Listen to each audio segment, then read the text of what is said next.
one of the things that happens in business is you develop certain things that you're managing to. Like, let's say the typical case would be a metric. And that metric isn't the real underlying thing.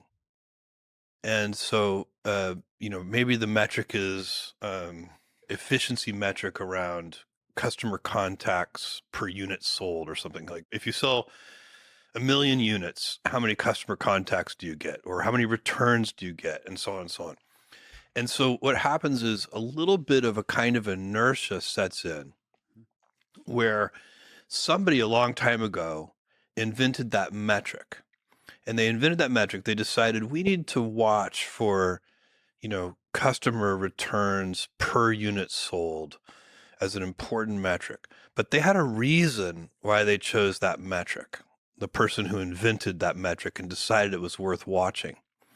And then fast forward 5 years, that metric is the proxy. The The proxy real for thing, truth, I the guess. proxy for truth, the proxy for customer, let's say in this case, it's a proxy for customer happiness. Yeah. But that metric is not actually customer happiness. It's a proxy for customer happiness.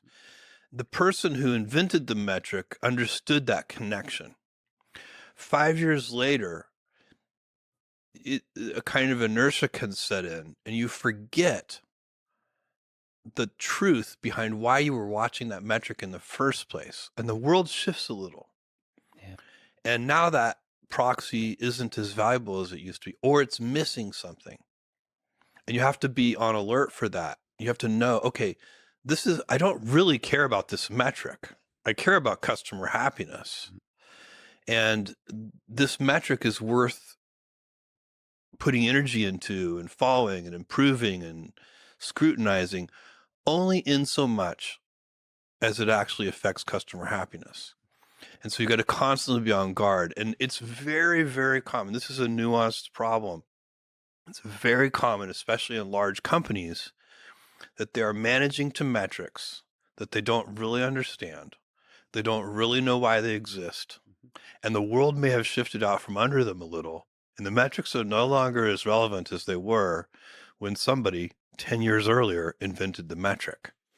And by the way, you do need metrics. Yes, you do. You can't ignore them. You want them, but you just have to be constantly on guard. This is, a way to slip into day two thinking would be to manage your business to metrics that you don't really understand. And you're not really sure why they were invented in the first place.